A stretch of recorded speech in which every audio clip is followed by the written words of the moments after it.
Tears in Heaven by Eric Clapton.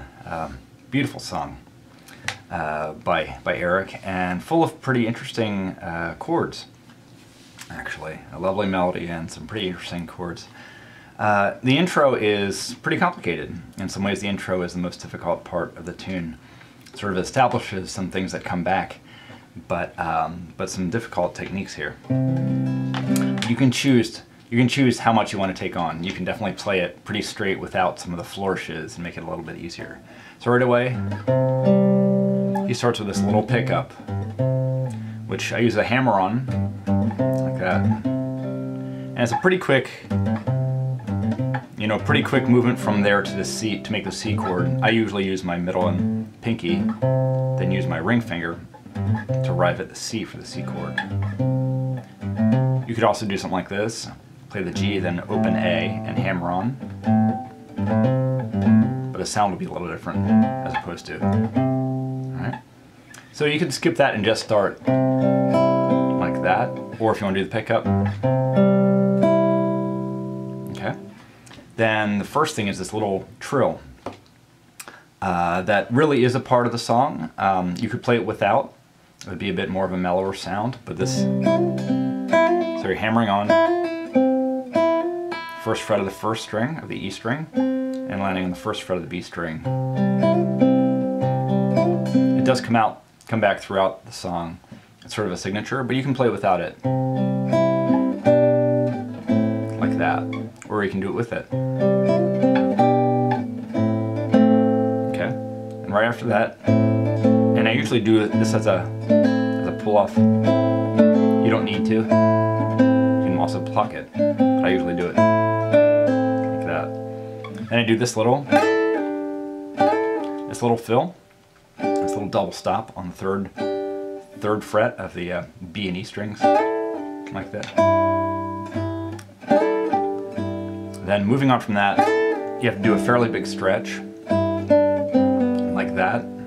You can find another fingering for it, but that's what I use. Like that. You could also do, if you can jump to get your ring finger over to the G here.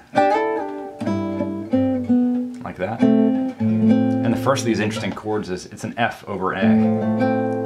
It's a little dark. You would expect normally to hear a regular full F, but doing it over an A provides a little dissonance. So the whole intro again, I'll play it slow.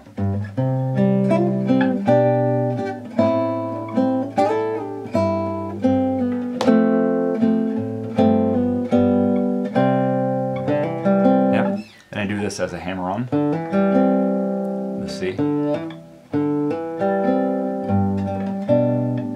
Okay, now we're into the verse.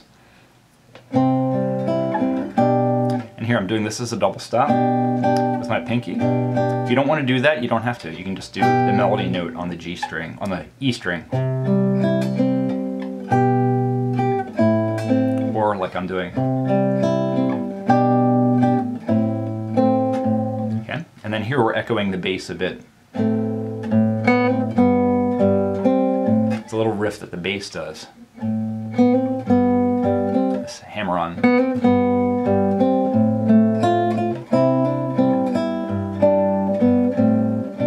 Second time.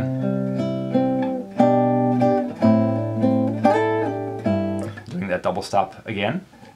If you don't want to do it, you don't have to. You can leave it out and just play it straight. Like that, or with it.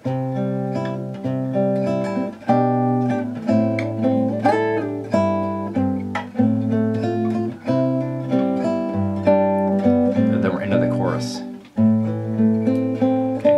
Pretty straight ahead fingerstyle.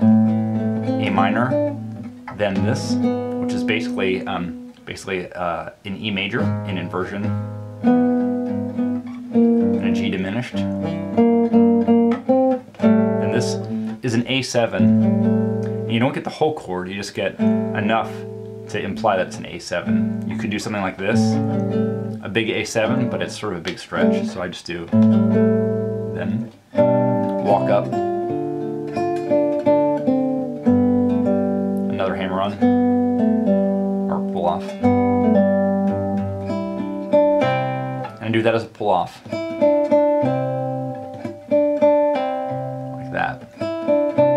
You could definitely pluck it if you wish. And then we're back to the opening figure.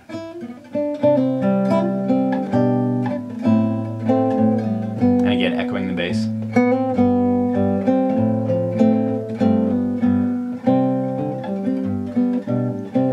The second verse is exactly the same as the first, with one exception.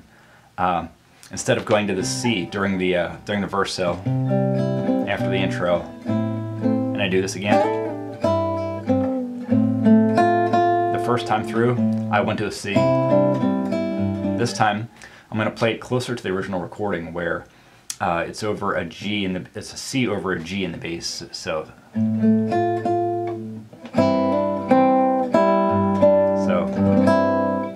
Very nice chord. Again, it's a C, but over a G root. So you want to get 4 notes of the C in there. I use my ring finger here. Again. So, from the beginning.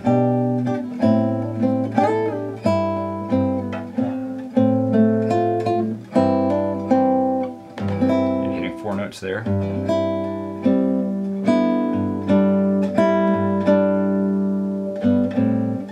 Again.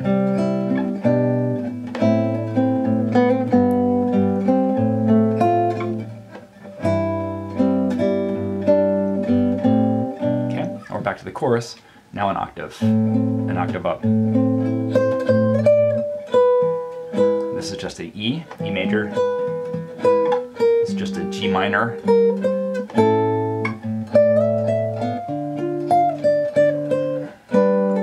This is a big stretch here. You don't need to do it. If you don't want to, you don't have to play the B string. You can just play. So after,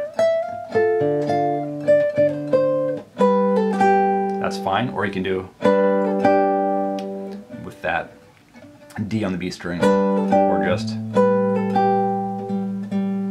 yep. And then continue the rest of the phrase down in first position as you did the first time.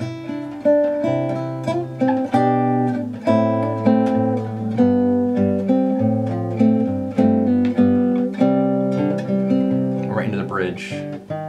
Nice step up. It's an E flat. The challenge here is that you've changed keys to where some of the open strings don't work.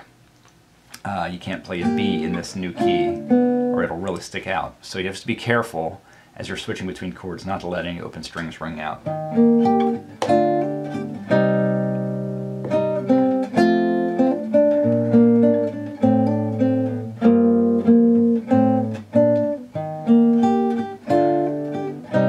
This is a C minor, but it's just the C, a G, and the E flat here. And that's a pretty quick jump there.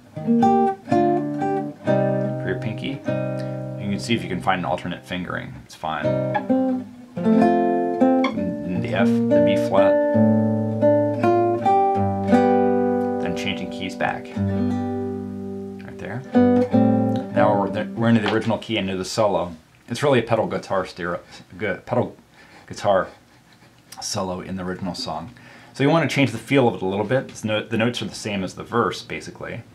A few variations, but I try to bring out that melody line even more. And I let the bass stop. And add things like slides. And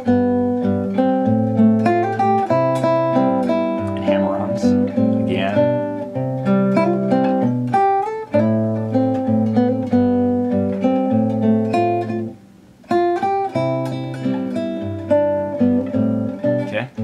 Now the chorus again, an octave up, pretty much the same but a little different, just a little different. On this E, now I'm using a low E in the bass. Then doing this, it's really a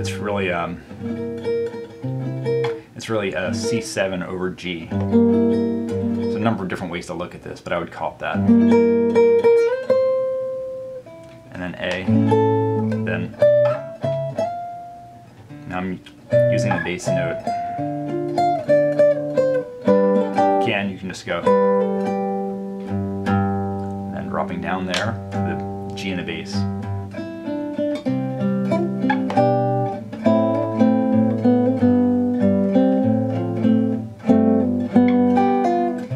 This also echoes the bass, the last 3 notes, and on the C.